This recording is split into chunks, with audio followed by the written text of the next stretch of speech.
नमस्कार साथियों।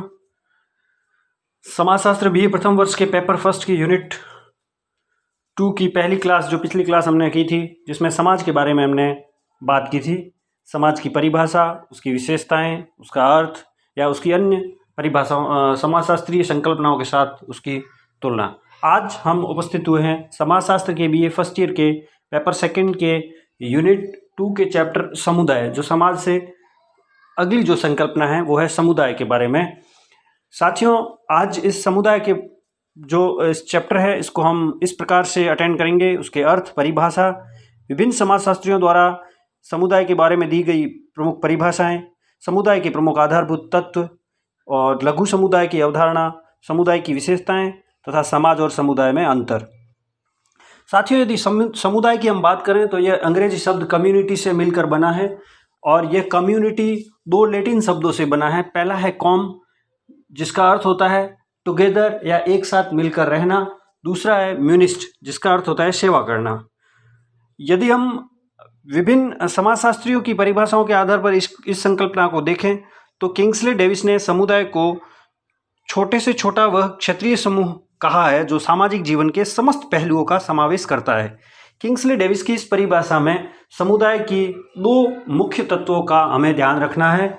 वह छोटे से छोटा क्षेत्रीय समूह, रीजनल ग्रुप, और जीवन के समस्त पहलू अर्थात जीवन की समग्रता का समावेशीकरण ही समुदाय कहलाता है। यदि हम बात करें मैकाइवर एवं पेज की, तो जब कभी एक छोटे या बड़े समूह के सदस्य एक साथ रहते हुए किसी विशेष उद्देश्य में भाग न लेकर सामान्य जीवन की मौलिक दशाओं में भाग लेते हैं तो उसे हम समुदाय कहते हैं। अर्थात मैकाइवर एवं पेज के अनुसार जब किसी छोटे या बड़े समूह के सदस्य किसी विशिष्ट उद्देश्य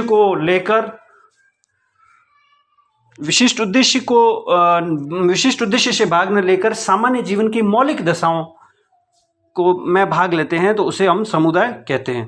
बोगार्ट्स ने समुदाय को एक ऐसा सामाजिक समूह कहा है जिसके कुछ अंशों में हम की भावना होती है, वी फीलिंग, और एक विशेष भूभाग, जैसा कि किंग्सले डेविस ने भी कहा था, क्षेत्रीय समूह अर्थात विशेष भूभाग। और बोगार्ट्स ने इसके साथ साथ हम की भावना को प्रमुखता दी है। ऑकबर्न और निमकाफ ने एक सीमित क्षेत्र में रहने वाले सामाजिक जीवन के संपूर्ण संगठन को समुदाय कहा है।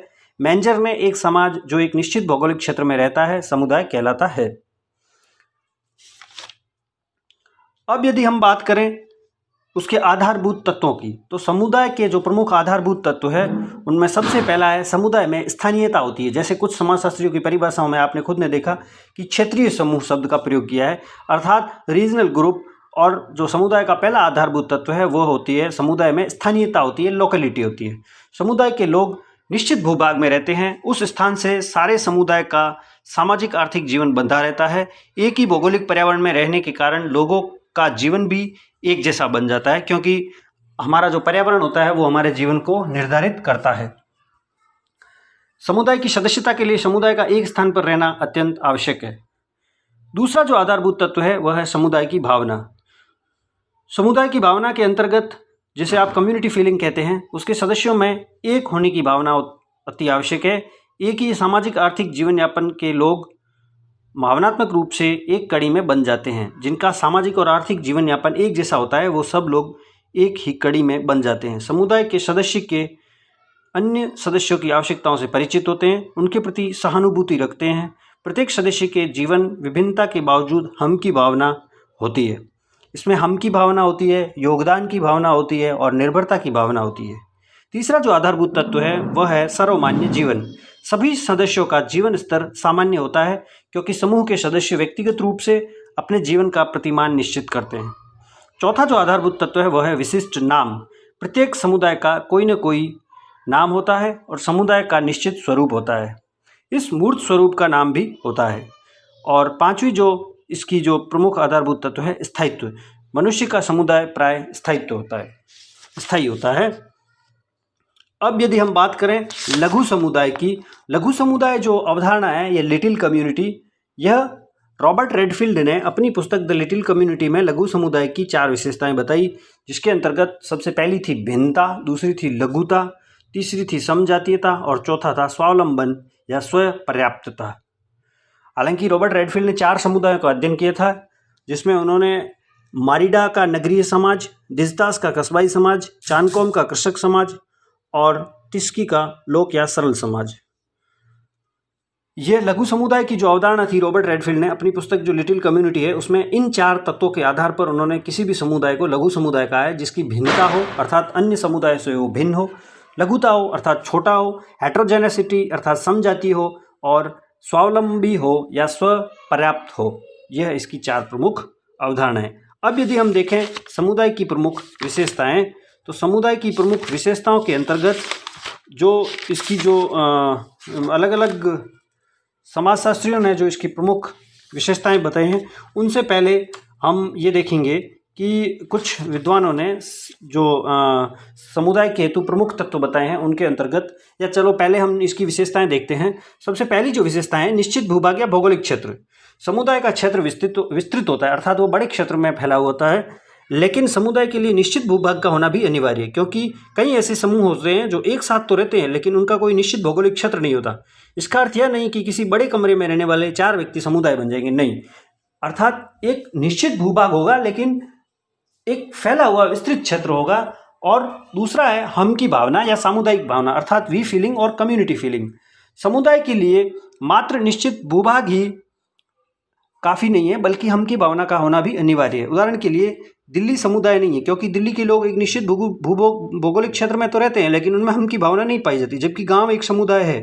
जैसे गांव में किसी की बेटी का यदि विवाह होता है तो पूरे गांववासी बढ़ चढ़ कर हिस्सा लेते हैं, क्योंकि वो सोचते हैं कि ये पूरे गांव की बेटी है।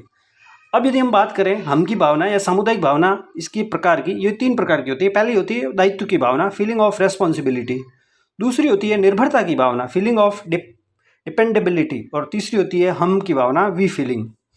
समुदाय के लिए निश्चित भूभाग व हम की भावना होने का एक साथ दोनों का होना आवश्यक है, अर्थात निश्चित भूभाग भी होगा और हम की भावना भी होगी। इन दोनों में से कोई एक यदि अनुपस्थित है तब फिर समुदाय नहीं बन पाएगा।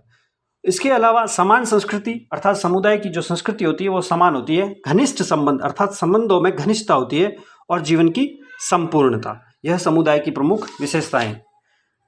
अब इस समुदाय की जो संकल्पना है इसको हमने जो सबसे पहली संकल्पना पढ़ी थी जो समाजशास्त्र की आधारभूत संकल्पना है समाज व समुदायों में अंतर। अब हम देखते हैं कि समाज और समुदाय में अंतर क्या है।